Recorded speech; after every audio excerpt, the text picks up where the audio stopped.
ভালোবাসার মানুষ হচ্ছে স্ত্রী, স্বামী স্ত্রী। আল্লাহ তাআলা বলেন হুন্না লিবাসুল লাকুম ওয়া আনতুম লিবাসুল লাহুন্না। স্ত্রী হচ্ছে তোমার পোশাক আর তুমি হচ্ছে তোমার স্ত্রীর পোশাক।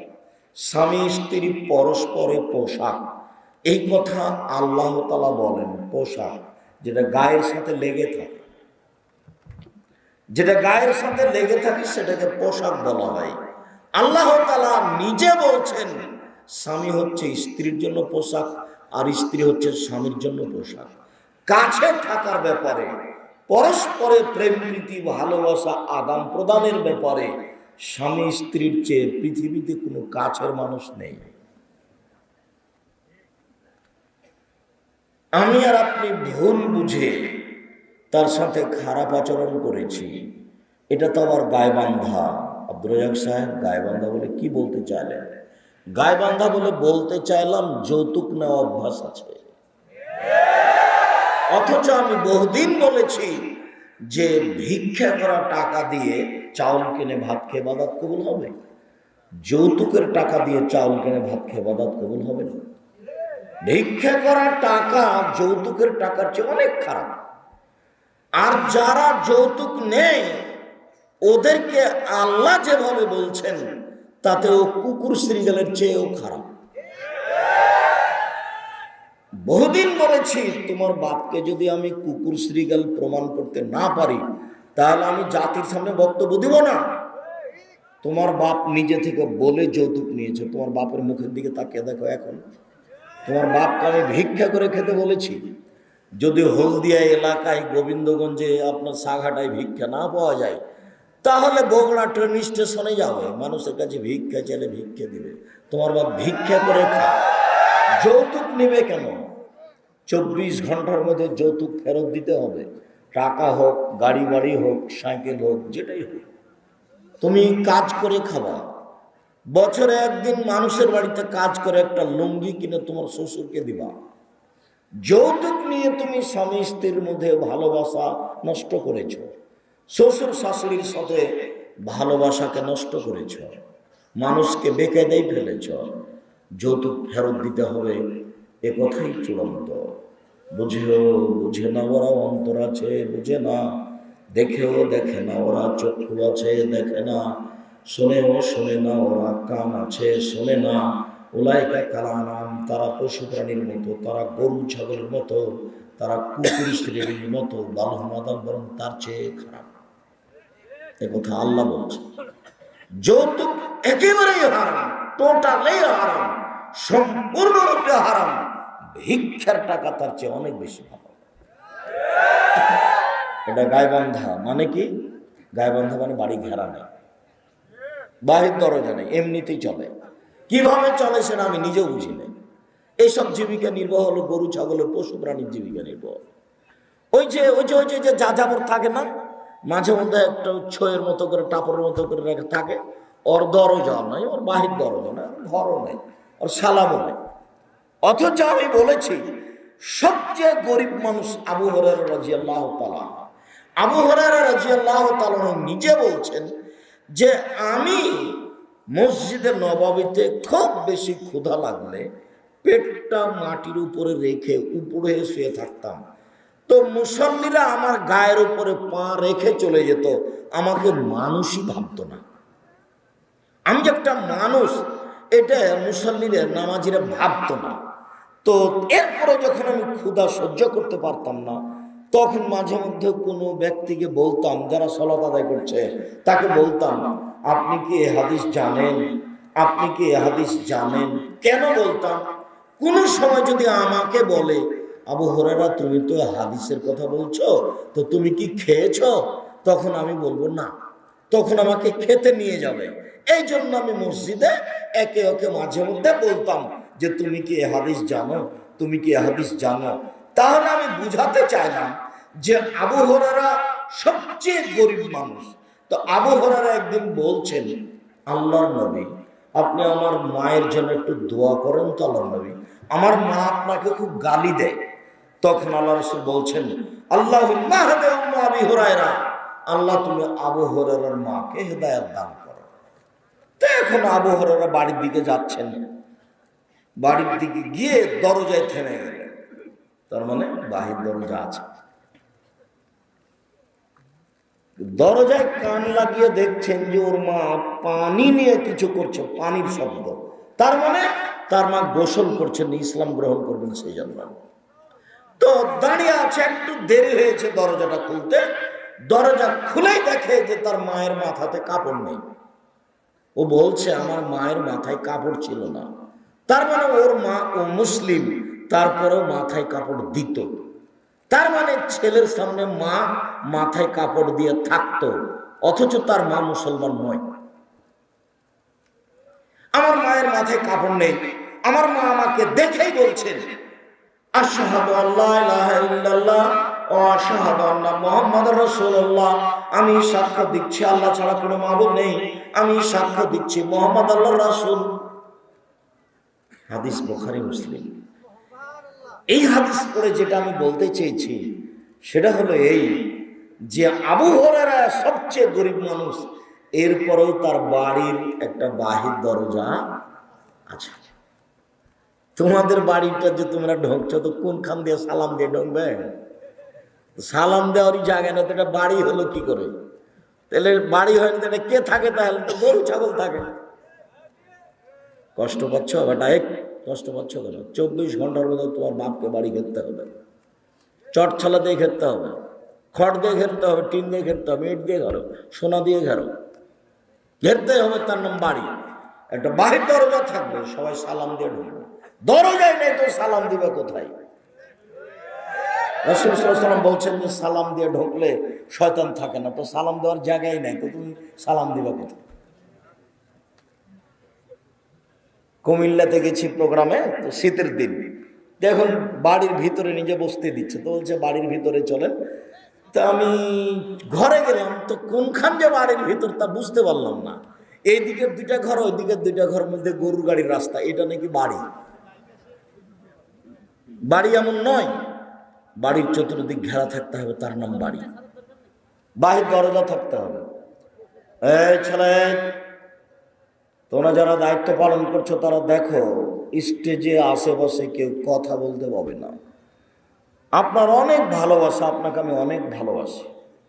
যেহেতু আমি আপনার জন্য কষ্ট করে রাজশাহী থেকে এসেছি, আর আপনি এসেছেন অল্প সময়, আপনি একটু নিজেকে মূল্যায়ন করুন।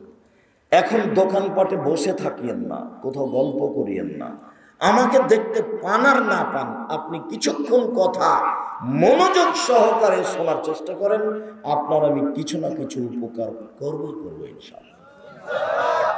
বিশ্বাস করেন, 90 সাল থেকে এখন পর্যন্ত আমি কোনোদিন অপ্রয়োজনীয় বাক্য বলিনি। 90 সাল থেকে এখন পর্যন্ত আমি কোনোদিন কেসা কাহিনী বলিনি। 90 সাল থেকে এখন পর্যন্ত আমি কোনোদিন মানুষের বিরুদ্ধে কোনো কথা বলিনি। 90 সাল থেকে এখন পর্যন্ত আমি কোনোদিন সরকার বিরোধী বক্তব্য দিতে যাইনি। 90 সাল থেকে এখন পর্যন্ত আমি কোনোদিন মানুষের কাছে পথ খরচ পাথেও চাইনি। 90 সাল থেকে এখন পর্যন্ত আমি কোনোদিন মানুষকে আমার পরিচয় দিইনি। মানুষ যখন চাপ দিয়ে জিজ্ঞাসা করেছে যে বিজ্ঞাপন পোস্টারে আপনার নামটা লিখতে চাচ্ছি, কি লিখবো, তখন আমি বলেছি আমার নাম আব্দুর রাজ্জাক, আর আমার বাপের নাম ইসুফ, বাপ বেটা মিলা আব্দুর রাজ্জাক বিন ইসুফ। এর চেয়ে আমি কোনোদিন বেশি বলিনি। যদি বেশি বলা প্রমাণ হয়ে গিয়ে থাকে, তাহলে আমি জাতির সামনে কথা বলবো না। যেহেতু আমি আপনার জন্য এসেছি, আর এইভাবে আমার কথাতে সাড়া দিতে হবে না। এভাবে তো কথাতে আমি সাড়া দিলেও কষ্ট পাই। এইভাবে সাড়া দিলে আমি পরিবেশ ভালো আছে এটা আমি মনে করি না, এবং তুমি লজ্জাবোধ করছো এটা আমার মনে হয় না। তোমার হাতে একটা বড় মোবাইল, মোবাইলের অপর নাম জাদু। বহু ছেলে এখানে আছে যে পায়খানা ঘরে মোবাইল নিয়ে যায়। জেনা কিভাবে? রাসূল সাল্লাল্লাহু আলাইহি ওয়াসাল্লাম বলছেন আয়না নেতাজেনা জেনা হল নাজর, 2 চোখের জেনা হচ্ছে চোখ দিয়ে দেখা। অল ওজনানের জেনা হল ইস্তেমা, 2 কানের জেনা হচ্ছে কান দিয়ে শোনা। ওয়াল ইয়াদ জেনা হাল বাদশ, হাতের জেনা হচ্ছে হাত দিয়ে ধরা। আর রিজল জেনা হাল মাসি, পায়ের জেনা হচ্ছে এই পথে চলা। জেনাল কালব ততমানা তাস্তাহি, অন্তরের জেনা হচ্ছে পরিকল্পনা করা। জেনাল লিসান নুতক, জিহ্বার জেনা হচ্ছে কথা বলা। এগুলো সব জেনার মাধ্যম তোমার মোবাইলে দিন রাত ল্যাংটা মেয়ে আছে। তুমি সাড়া দিয়ে আমাকে কি বুঝাতে চাও? তোমার মা এখানে বসে আছে, ছোট ব্লাউজ পরে পেট দেখা যায়, পিঠ দেখা যায়। তোমার বোন এখানে বসে আছে মাথায় কাপড় না দিয়ে, শীতের দিন। বহুদিন বলেছি, জন্ম দিতে পারলেই বাপ হওয়া যায় না, প্রসাব করাতে পারলেই মা হওয়া যায় না। জন্ম দিতে হলে ক্ষমতা থাকতে হবে, প্রসাব করতে হলে নিয়ম মানতে হবে। মধ্যখানে একটা কথা খুব খেয়াল করবেন, উপস্থিত দিনী মুসলিম বোন আপনাকে বলছে, উপস্থিত বৈঠকের দিনী মুসলিম বোন আপনাকে বলছে, এই মেয়ে কথা বলছো কেন? তোমার শরম হয় না? তোমাকেই তো বলছি কথা, তুমি আবার গল্প করছো কেন? উপস্থিত বৈঠকের দিনী মুসলিম বোন আপনাকে অনুরোধ করছে, আপনাকে বলছে, আপনি তার সাথে থাকেন, আপনি তার স্বামী বা আপনি তার ভাই বা আপনি তার বাপ। আপনি খেয়াল করেন, জাবের রাদিয়াল্লাহু তাআলা আনহু বলেন যে আমি একদা আল্লাহ রাসূলের সাথে যুদ্ধ করে আসছিলাম, মদিনায় ঢুকবো। তখন আল্লাহ রাসূল বলছেন, এই শোনো, আমরা আজকে রাতে মদিনায় ঢুকবো না, এখানে সবাই থাকি, এখানে থেকে সকালে যাব। তা আমি জাবের বললাম, আল্লাহর নবী, আমি নতুন বিবাহ করেছি, আমাকে বাড়ি যেতে দেন। এই কথা বলতে আল্লাহ রাসূল তার সাথে কথা বলতে লাগলেন, বলছেন যে বিক্রম, তুমি তালাক প্রাপ্ত মেয়ে বিবাহ করেছ না কুমারী মেয়ে বিবাহ করেছ? এই ছেলে, ও আপনার পাশ থেকে উঠলো কি করে? নিজেকে একটু লজ্জাবোধ মনে করতে পারেন না যে আমার একটু লজ্জা আছে? কি ক্লান্তি আপনি আমাকে দেখাচ্ছেন? কি জরুরি প্রয়োজন হলো আপনার? কি দুর্ঘটনা ঘটলো আপনার? আমি কি ভোট চাইতে এসেছি? না, আমি তো ভোট চাইতে আসিনি। আপনার আমি ভালোবাসা নিয়ে এসেছি, কাজে আপনি ভালোবাসার ঘাটতি আমাকে দেখাবেন না দয়া করে, অল্প সময়। আমি বললাম, আল্লাহ রাসূল, সাইয়েব, আমি তালাক প্রাপ্ত মেয়ে বিবাহ করেছি। তখন আল্লাহ রাসূল বলছেন, আরে হাল্লা বিক্রিম তোলাইবকা, তুমি কুমারী মেয়ে কেন বিবাহ করলে না? তুমি তার সাথে খেলতে, ও তোমার সাথে খেলতো। তুমি কুমারী মেয়ে কেন বিবাহ করলে না? তুমি তার সাথে খেলতে, ও তোমার সাথে খেলতো। তখন উত্তর কি দিচ্ছেন দেখেন, এটাই হলো মূল কথা। উত্তর হচ্ছে এই, আল্লাহর নবী, আমার পিতা উহুদের যুদ্ধে শহীদ হয়েছে, আমার বাপ উহুদের যুদ্ধে শহীদ হয়েছেন 6 জন মেয়ে রেখে। আমার 6 জন বোন আছে, আমার বোনদের সমবয়সের মেয়েকে আমি বিবাহ করতে চাইনি 4টা কারণে। আমি আমার বোনদের সমবয়সের মেয়েকে বিবাহ করতে চাইনি 4টা কারণে। এক, তুয়ার দেব হন না, আমার স্ত্রী যেন আমার বোনদেরকে শিষ্টাচার শেখাতে পারে। শিষ্টাচার, সালাম দিয়ে বাড়িতে ঢুকতে হবে, সালাম দিয়ে বের হতে হবে, পেশাব পায়খানায় ঢুকলে দোয়া পড়তে হবে, বের হলে দোয়া পড়তে হবে, জুতাটা ডান প্যান্টটা আগে পরতে হবে, খোলার সময় বাম প্যান্টটা আগে খুলতে হবে, দোয়া পড়ে শুইতে হবে, ডান কাতে শুইতে হবে, ডান হাতে গিলাস ধরে পানি পান করতে হবে, বসে পান করতে হবে, 3 শ্বাসে পান করতে হবে, পান শেষে আলহামদুলিল্লাহ বলতে হবে। আমার স্ত্রী যেন আমার বোনদেরকে শিষ্টাচার শিখাতে পারে, এই জন্য আমি তালাক প্রাপ্ত মেয়েকে বিবাহ করেছি। এই ছেলে, তোমার বোন এখন মাথায় কাপড় দিয়ে নেই, এখন এই মুহূর্তে বলো তো, তোমার বোনের দোষ না তোমার মায়ের দোষ? তোমার মায়ের দোষ। তোমার মা জানে না আসলে কিভাবে মেয়েকে লালন পালন করতে হয়, তোমার মায়ের শিষ্টাচার জানা নেই। দেখো, আমি আমার বোনদের বয়সের মেয়েকে বিবাহ করিনি, তালাকপ্রাপ্ত মেয়েকে বিবাহ করেছি, তার 4টা কারণ। এক, আমার স্ত্রী যেন ওদেরকে শিষ্টাচার দিতে পারে। 2, না, আমার স্ত্রী যেন ওদেরকে নিয়ম কানুন শিখিয়ে দিতে পারে। জোহরের সালাত আদায় করো, সুন্নাত 4 রাকাত, ফরজ 4 রাকাত, পরে সুন্নাত 2 রাকাত, আসর পড়ো, তাসবিহ তাহলিল করো, কোরআন তেলাওয়াত করো। আমার স্ত্রী যেন আমার বোনদেরকে বিদ্যা শিখিয়ে দিতে পারে। 3 অতুরাজ্জলহুম না, আমার স্ত্রী যেন আমার বোনদের মাথার চুল চিরুনি করে দিতে পারে। 4 অতাকুমা আলাইহিন্না, আমার স্ত্রী যেন আমার বোনদের উপরে পাহারা দিতে পারে। আমার স্ত্রী আমার বোনদের জন্য পাহারাদার। তোমার মা তোমাদের জন্য পাহারাদার। আমি এই কথা বলিনি, হাদিস বুখারী মুসলিম, এটা আল্লাহর নবী বলছেন। তোমার মা তোমার জন্য, তোমার বোনের জন্য পাহারাদার। পাহারাদার তন্দ্রা লাগলে মালিক জানতে পারলে তার চাকরি থাকে না, তার নাম পাহারাদার। সব সময় দাঁড়িয়ে থাকতে হয় গেটে, তার নাম পাহারাদার। তন্দ্রা লেগেছে, ঘুমিয়ে গেছে, চাকরি কেটে গেছে, চাকরি চলে গেছে, তার নাম পাহারাদার। তোমার মাকে আল্লাহর নবী বলছেন পাহারাদার। আমি কি দিয়ে বুঝাই যে এই সংসার ধ্বংসের জন্য তোমার মা আর তোমার বাপ দায়ী? দুইজন মিলে এই পরিবারকে নষ্ট করেছে। অবাক হবা তুমি, বিশাল টিভি চলছে, তুমি আছো, তোমার বোন আছে, তোমার দুলাভাই আছে, তোমার মা আছে, তোমার বাপ আছে, তোমার চাচাতো ভাই আছে, চাচাতো বোন আছে, সবাই আছো, ল্যাংটা মেয়ে আসছে। বলো, এগুলো পশু প্রাণী না মানুষ? এরা পশু প্রাণী না মানুষ? মানুষ হলে তো একটা লজ্জার ব্যাপার আছে। চি চি চি চি।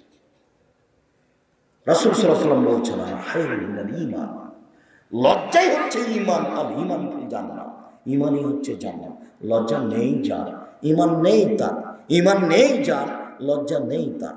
রাসূল বলছেন যে আল হায়া ওয়াল ঈমান কারনাউ জামিয়া, লজ্জা এবং ঈমান একসাথে জমা ধরে আছে। এই যে রফিয়া রফিয়া, একটা যখন উঠে যায় আর একটা এমনিতে চলে যায়, একটা যখন উঠে যায় তখন আর একটা এমনিতে চলে যায়। লজ্জা বিক্রি করেছে তোমার মা, তোমার বোন, তোমাদের পরিবার। সম্মানিত দিনী ভাই বোন, আপনাকে আমি কষ্ট দেওয়ার জন্য আসিনি, তবে কথা যেটা বলছি সেটাই সত্য। তিতা লাগলেও সত্য, মিঠা লাগলেও সত্য, কিছু করার নেই। মানুষ মানুষই, মানুষ গরু ছাগল নয়। আল্লাহ তাআলা মানুষকে কুকুর শ্রীগাল বলেননি, বলেছেন কুকুর শ্রীগালের মতো। কেন? কুকুর শ্রীগাল কোনোদিনই নিয়ম শিখতে পারবে না, আর মানুষ ইচ্ছা করলে পারবে। বুঝা গেল না মনে হয়? কুকুর শ্রীগাল কি কোনোদিন নিয়ম কানুন শিখতে পারবে? পারবে না, কিন্তু মানুষ ইচ্ছা করলে পারবে। যার কারণে আল্লাহ তাআলা বলছেন কুকুর শ্রীগালের মতো। কখনো আল্লাহ বলেননি যে মানুষ কুকুর শ্রীগাল, এ কথা বলেননি। মনে থাকবে না মনে হয়? মায়ের জন্য কয়টা জিনিস লাগবে? 4টা। 1, ভুলে গেছো, শিষ্টাচার শেখাতে হবে। 2, বিদ্যা। 3, মাথার চুল চিরুনি করা। তোমার বোনের মাথার চুল সবসময় পরিপাটি থাকবে, পাগলি হয়ে থাকবে না, সুন্দর সাজানো গোছানো থাকবে। হাদিস বুখারী মুসলিম। 4, পাহারাদার।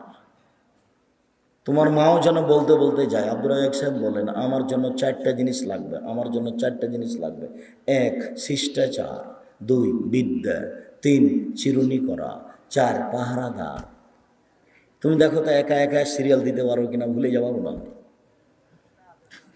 রাসূল সাল্লাল্লাহু আলাইহি সাল্লাম বলছেন যে আরবাউন লিসাদা, 4টা জিনিস আছে যার, সুখময় জীবন তার। 4টা জিনিস আছে যার, সুখময় জীবন তার। 4টা জিনিস আছে যার, সুখময় জীবন তার। 1, আল মারাতু সালেহা, ভালো স্ত্রী। একজন ভালো স্ত্রী হলে সংসার সুখী সুন্দর। 2, আল জারুস সালেহ, ভালো প্রতিবেশী। ভালো প্রতিবেশীর খুব প্রয়োজন।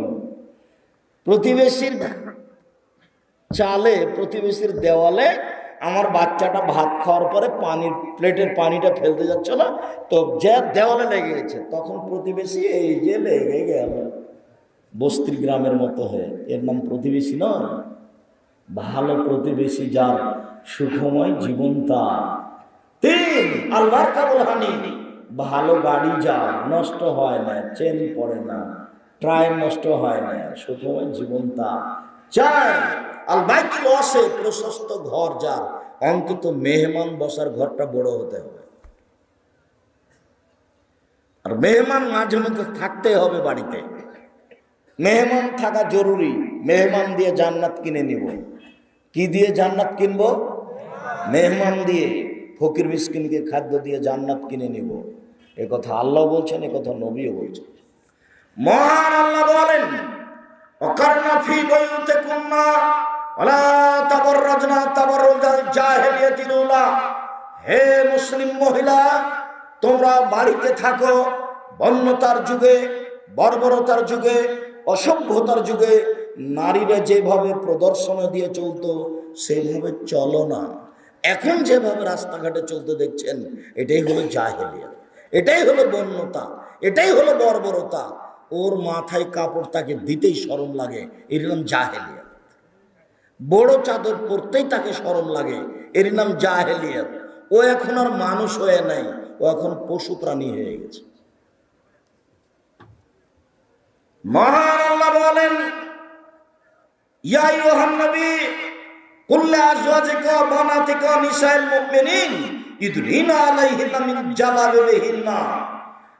আপনি আপনার স্ত্রীদেরকে বলে দেন, আপনার মেয়েদেরকে বলে দেন, জনগণের স্ত্রীদেরকে বলে দেন, তারা যখন বাড়ি থেকে বের হবে তখন ইসলামী পোশাক চাদর গায়ে দিয়ে বের হবে। এটা আল্লাহর আদেশ। চাদর লাগবে গায়ে মহিলারা বাড়ি থেকে বের হলে, এটা আল্লাহর আদেশ। আল্লাহর আদেশকে অমান্য করে কোনো মহিলা পৃথিবীতে সম্মান লাভ করতে পারে না। উম্মু আতিয়া রাদিয়াল্লাহু তাআলা আনহা বলেন, রাসূল সাল্লাল্লাহু আলাইহি ওয়াসাল্লাম আদেশ করলেন, উমিরতু নুখরিজাল হুইয়াদাওয়াতিল খুদুরে ইয়াউমাল ঈদাইনে। ঋতুবতী মহিলাকে ঈদের মাঠে যেতে হবে। মহিলাদের 5 ওয়াক্ত সালাত বাড়িতে ভালো, জুমার দিন জুমা মসজিদে ভালো, ঈদের মাঠে যেতে বাধ্য। ভালো মহিলারা তো ঈদের মাঠে যাবেই, ঋতুবতীরাও যাবে। তখন একজন মহিলা বলল, আল্লাহর নবী, আমাদের অনেকের যে চাদর নেই, তাহলে কিভাবে যাবে? তাহলে চাদর ছাড়া তারা বাইরে বের হতো না। চাদর নাই যে কিভাবে যাবে? তখন আল্লাহ রাসূল বলছেন, সে তার বান্ধবীর চাদর নিয়ে বাড়ি থেকে বের হবে। কোন মেয়ে যদি বাড়ির বাইরে যায়, ঈদের মাঠে যেতে হবে জরুরি, কিন্তু কাপড় নাই, তখন আল্লাহ রাসূল বলছেন, আর একজনের কাপড় চেয়ে নিয়ে ঈদের মাঠে যাবে। মহিলারা বাড়ি থেকে বের হলে গায়ে চাদর লাগবে, ইসলামী পোশাক লাগবে। আল্লাহর আদেশ, নবীর আদেশ। মহান আল্লাহ বলেন, আইদা সাআলতুমুহুন্না মাতান ফাসআলুহুন্না মিন ওরাই হিজাব। পৃথিবীর মানুষ, তোমরা যদি মহিলাদের কাছে কিছু চাও, লেনদেনের কোনো ব্যাপার থাকে, তাহলে অন্তরাল আড় থেকে চাও। অন্তরাল হতে হবে, আড় হতে হবে। প্রাইভেট পড়াচ্ছ তুমি ক্লাস 10-এর মেয়েকে, তুমি আর তোমার ওই মেয়েটাই আছে, আর ওই মেয়ের বাপ মা বলছে যে শিক্ষক নাকি বাপ। তুই আবার বাপ হলে কখন গো? ধর্ম পাগল হয়ে গেছে নাকি? ধর্মের কোনো হিসাব নিকাশ না, কি পাগল হয়ে গেল নাকি? জি না, ধর্ম একটা নীতির নাম, সালাম ছাড়া কথা চলে না। পৃথিবীর কেউ যদি পরে সালাম দেয় দু একটা কথার পরে, তাহলে তার সাথে কথা বলতে হবে না। এটা ইসলাম, এর নীতি আছে। আগে জনগণের সামনে দাঁড়িয়ে বলতে হবে আসসালামু আলাইকুম, তারপর কথা।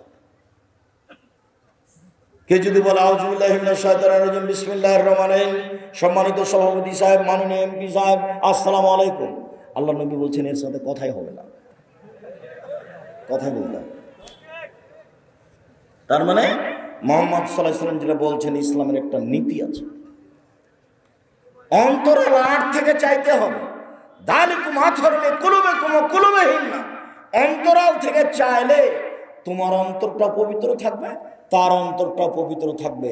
যদি মুখামুখি চাও, তাহলে তুমি তাকে দেখবে, ও তোমাকে দেখবে, তখন অন্তরে কথা জেগে যাবে, পরিবর্তন ঘটবে, তুমি তার কথা মাঝে মধ্যে বলবে। আব্দুল্লাহ ইবনে মাসউদ রাদিয়াল্লাহু তাআলা আনহু বলেন, রাসূল সাল্লাল্লাহু আলাইহি ওয়াসাল্লাম বলেছেন, লা তুবাসিরুল মারাতাল মারাতা ফাতানাথা লিজাওজিহা কান ইয়ানজুরু ইলাইহা। দেখুন তো হাদিসটা বোখারি মুসলিম একটু বুঝতে পারেন কিনা। আল্লাহ নবী বলছেন কোন মহিলা যেন কোন মহিলার গায়ে হাত না লাগায়, কোন মহিলার গায়ে যেন হাত না লাগায়। কেন? হাত লাগালে কি হবে? ফাতানা থেলে যাও জিহাদ, তখন তার হাতটা শক্ত না হাতটা নরম সে তার স্বামীর সামনে বলবে যে খালেদার হাতটা খুব নরম। ফাতানা থালে যাও জিহাদ, তো নরম বলার সাথে সাথে তার স্বামী তাকে অন্তরের চোখে দেখবে। এটা শরীয়তে নাজায়েজ, হারাম। এসব হাদিসের সারমর্ম কি? এই হাদিস কোথায় রাখনা? বিবাহ তো লাগলে দেশে দেখতে পাও যুবকের গায়ে আর ভাবি আর চাচাতো বোনে একবারে হলুদ মাখছে, মানে কি? এর কেউ মানুষ নাই, পশু করা নিয়ে গেছে। এরই নাম গরু ছাগল, এরই নাম গরু ছাগল, এরই নাম পশু প্রাণী। বিবাহটা আমিও গায়ে বান্ধাই করেছি তোমার বাড়ির পাশেই, প্রমাণ করো দেখি। আমি বসে এখন আমি কথা বলছি বিবাহের বৈঠকে, তো আমার মামা শ্বশুর এসে বলছে যে রাগ করে চলে গেল ভিতর দিকে, দিয়ে আমার শাশুড়িকে বলছে বিবাহ উঠে দে, বিবাহ উঠে দে, এই ছেলের সাথে বিবাহ দিতে হবে না। বর কেন কথা বলে, বর কেন কথা বলে? মানে এটা হলো নীতির উল্টা, এলাকার নীতির উল্টা। বাংলাদেশের বিভিন্ন জেলাতে যেটা গায়েবান্ধার কথা নকল করি, অবাক আমাকে হতে হয়। রাজশাহী চাঁপাইনবাবগঞ্জে বিবাহের একটা কাজও জায়েজ নয়, রাজশাহী চাঁপাইনবাবগঞ্জে বিবাহের একটা কাজও জায়েজ নয়, আল্লাহর রাস্তায় একটাও জায়েজ নয়, সবই হারাম। তার মধ্যে একটা হলো বলি যে মেয়েদের কাছে বিবাহ পড়াতে যায়, মেয়ে যেখানে আছে সেখানে সবাই যায়, চ্যাংড়া ছুল্লু সবাই ওখানে যায়, যে বলে অমুক নিবাসী অমুক এত নগদ এত বাকিতে তোমাকে বিবাহ করতে এসেছে, তুমি তাকে স্বামী সত্ত্বে কবুল করো। তখনও বলে কবুল করলাম, তখন দুইজন সাক্ষী ওখানে থাকে শোনে। এরপরে ওখান থেকে যখন যেখানে বর বসে আছে, এখানে যে আরো 15-20 জন 50 জন আছে, এখানে সে দাঁড়িয়ে থাকে। তখন বসে থাকা লোকগুলি বলে আপনারা কে? তখন বলে আমরা এই বিবাহের উকিল, মেয়ে কবুল করেছে। জি করেছে? আপনারা শুনেছেন? জি শুনেছি। তাহলে বসেন। তখন বসতে পারে, মনে হচ্ছে পাগলা বিকারবার হিন্দুর বিবাহ লেগেছে, কলার গাছের চতুর্দিকে ঘুরে ধর্ম পাগল হয়ে গেছে, ধর্ম পাগল হয়ে গেছে। গায়েবান্ধা নয়, সারা বাংলাদেশ চ্যালেঞ্জ করলাম, এই নীতির বৈধতা যদি কেউ পেশ করতে পারে সবই হারাম। বলেছি কাজী সাহেবকে যে আপনার ওই খাতার 4 জন সাক্ষীর ওই পেপারটা ছিঁড়ে টয়লেট পেপার হিসেবে ব্যবহার করতে হবে। অসম্ভব হতে পারে না বিবাহের জন্য 2 জন সাক্ষী। আল্লাহ নবী বলেন এখানে কাজীর খাতাতে 4 জন আসলো কেন? ধর্ম কি পাগল হয়ে গেছে? আবার বলছে পুরুষের জন্য 2 জন আর মহিলার জন্য 2 জন, 4 জন সাক্ষী কেন? এই ছেলে, পৃথিবীতে মাত্র এক জায়গাতে 4 জন সাক্ষী লাগে, কি প্রমাণ করতে? জেনা প্রমাণ করতে। তো এখন কি জেনা করা হচ্ছে নাকি? তো বাপ আছে বিবাহ দিচ্ছে, তো 4 জন সাক্ষী কেন? 4 জন সাক্ষী কোথায় লাগে? জেনাতে। জেনা প্রমাণ করতে পৃথিবীতে আর কোথাও 4 জন সাক্ষী লাগে না। 4 জন সাক্ষী কোথায় লাগে? জেনা প্রমাণ করতে। অথচ এই খাতাতে 4 জন সাক্ষীর জায়গা লেখা আছে। কাজী সাহেব আপনি কি করবেন সেটা আপনার ব্যাপার, সরকারি ব্যাপার, সেটা হোক, তবে আপনি বিবেচনা করে দেখেন। এর নাম ধর্ম, এর নাম ইসলাম। রাসূল সাল্লাল্লাহু আলাইহি ওয়াসাল্লাম বলছেন লা নিকাহা ইল্লা বিশাহিদাইন, 2 জন সাক্ষী ছাড়া বিবাহ হবে না। রাসূল সাল্লাল্লাহু আলাইহি ওয়াসাল্লাম বলছেন লা নিকাহা ইল্লা বিওয়ালিন, বাপ ছাড়া বিবাহ হবে না। উকিল বাপ হারাম। গায়েবান্ধাতে উকিল বাপ লাগে জরুরি, আর চট্টগ্রামে উকিল বাপই সেদিন থেকে বাপ। ওই বাপই এখন মেয়েকে আনবে, মেয়ের বাড়ি যাবে, বাস যাতায়াত করবে, এটা বাপ হয়ে গেছে সেদিন থেকে। অবাক ধর্ম। আর গায়েবান্ধাতে উকিল বাপ লাগবে। মেয়ের বাপ যখন বেঁচে আছে তখন তার দাদার উকিল হওয়া হারাম। মেয়ের বাপ যখন বেঁচে আছে তখন তার জ্যাঠের উকিল হওয়া হারাম। দেখি কে প্রমাণ করতে পারে। প্রমাণ হয়ে গেলে আর কোনোদিন জাতির সামনে আসবো না।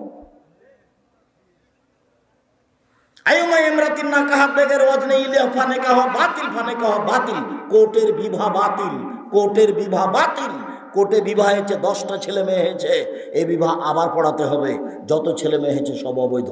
দেখি কে বৈধতার প্রমাণ দিতে পারে। মেয়ে বের হয়ে গিয়ে বিবাহ বসেছে, ওই বিবাহ বাতিল, ওই বিবাহ বাতিল, ওই বিবাহ বাতিল। আমি বলিনি এ কথা মোহাম্মদ সাল্লাল্লাহু আলাইহি ওয়াসাল্লাম বলেছেন। আব্দুর রাজ্জাক সাহেব, বের হয়ে বিবাহ হয়েছে আমাদের এ কথাই ঠিক, কিন্তু আমার শ্বশুর এখন বেঁচে নাই যে। তো দেখো তোমার চা শ্বশুর আছে নাকি, দেখো তোমার সম্বন্ধীয় মেয়ের ভাই আছে নাকি, মেয়ের ভাইকে সামনে রেখে আবার বিবাহ পড়াও। বলে ছেলে 10টা হয়ে গেছে যে, বলে সেদিক থাক, বিবাহ পড়াতে হবে আগে জরুরি, হয় বাপকে দিয়ে, না হয় চাচাকে দিয়ে, না হলে ওই মেয়ের ভাইকে দিয়ে, ছোট হোক আর বড় হোক, ওই মেয়ের ভাইকে দিয়ে বিবাহ পড়াতে হবে। অভিভাবক লাগবেই, ধর্ম তো পাগল হয়নি, অভিভাবক দিয়ে বিবাহ করতে হবে। আল্লাহ তাআলা বলেন ফানকাহুন্না বিইজনি আহলিহিন্না, মহিলারা খুব দামি জিনিস, ওদেরকে বিবাহ করতে হলে ওর বাপকে বলে করতে হবে, এমনি করা যায় না। এটা হিন্দু ধর্ম নয় যে জোর করে কপালে টিপ দিতে পারলে বিবাহ হয়ে যাবে। হিন্দু মেয়েকে বিবাহ করার 10টি পদ্ধতি আছে, তার একটি পদ্ধতির নাম রাক্ষসী বিবাহ। মেয়ের বাপ বিবাহ দিবে না, ছেলেটা যদি জোর করে কপালে টিপ দিতে পারে তাহলে বিবাহ হয়ে গেছে, এর নাম রাক্ষসী বিবাহ। কপালে টিপ দেওয়া এসেছে হিন্দুদের পক্ষ থেকে, যার কারণে মুসলিম নারীদের কপালে টিপ দেওয়া হারাম। আমি বলেছি মুসলিম নারী কপালে নখে নেইল পালিশ নয়, মেহেদি দিবে, পায়ের নখে মেহেদি দিবে, হাতের নখে মেহেদি দিবে। যেখানে যেখানে মেহেদি লাগালে মেয়েকে সুন্দরী লাগবে দেখতে, সেখানে সেখানে মেহেদি দিবে, এ কথাই ঠিক। নখে নেইল পালিশ দিতে পাবে না। ইহুদি খ্রিস্টানদের পতিতালয়ের মেয়েদের বৈশিষ্ট্য হচ্ছে নখে নেইল পালিশ দেওয়া। ইহুদি খ্রিস্টানদের পতিতালয়ের মেয়েদের বৈশিষ্ট্য হচ্ছে নখে নেইল পালিশ দেওয়া। ইহুদি খ্রিস্টানদের পতিতালয়ের মেয়েদের বৈশিষ্ট্য হচ্ছে নখে নেইল পালিশ দেওয়া। আদর্শ পরিবার বইটা পড়েন, আব্দুর রাজ্জাক বিন ইউসুফ, আদর্শ পরিবার। আপনার জন্য লিখেছিলাম, জানি না 100 টাকা আপনার কাছে কেন বেশি হলো। মনে রাখবেন, জাতির যদি রাস্তাঘাট করে দিতে না পারি, জাতির যদি স্কুল কলেজ করে দিতে না পারি, জাতিকে চূড়ান্ত সঠিক ধর্ম দিতে পারবো ইনশাআল্লাহ। মনে বড় সাধ, এই জামিয়া সালাফের মাধ্যমে এদেশের ছেলে মেয়েদের উন্নত মানের শিক্ষা দিয়ে, বাংলা ইংরেজি আরবি উন্নত মানের শিক্ষা দিয়ে অন্যায়ের বিরুদ্ধে লড়বো। মুখে কলমে মিডিয়া দেখতে পাচ্ছেন সারা পৃথিবী জুড়ে চলছে।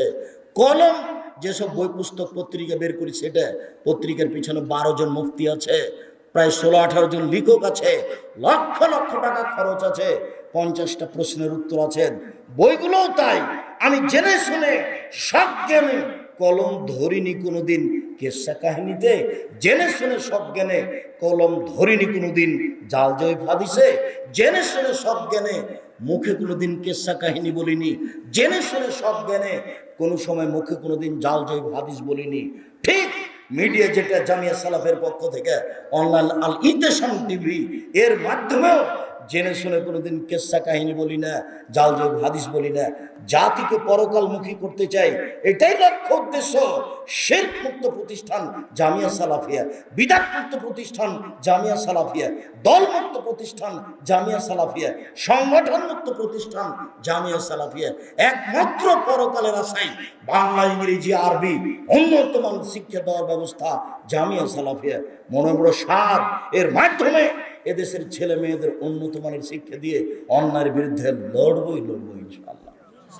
সম্মানিত দিনী ভাই বোন, এ আশায় দিন রাত বলতে চাচ্ছি, ফাঁকি দিতে আসেনি।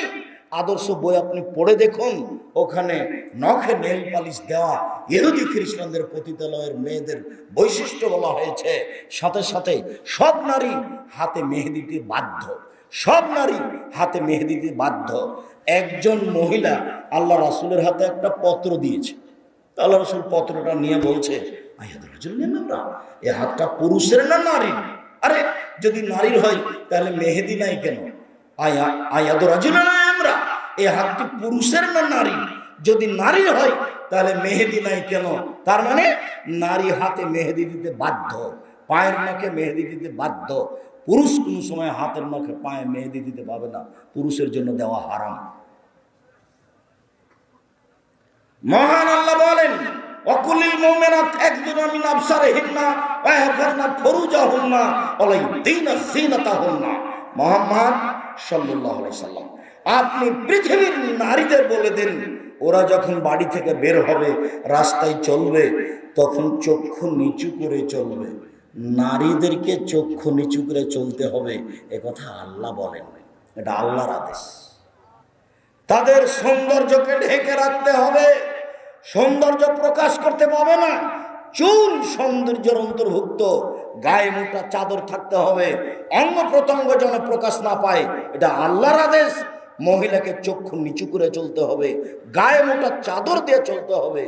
রাস্তা থেকে, বাড়ি থেকে বের হলে, রাস্তায় নামলে এই পোশাক করতে সে বাধ্য, এটা আল্লাহর আদেশ, এটা নবীর আদেশ।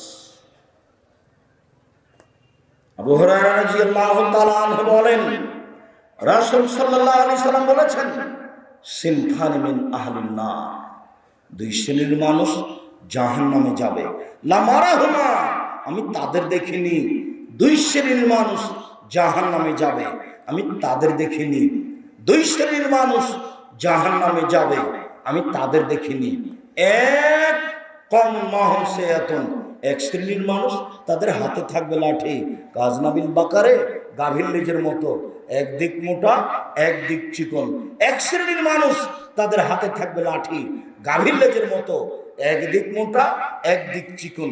এজরিবুনা বিহান্নাস, এ দিয়ে তারা মানুষকে মারবে, এরা জাহান্নামে যাবে। এ দিয়ে তারা মানুষকে মারবে, এরা জাহান্নামে যাবে।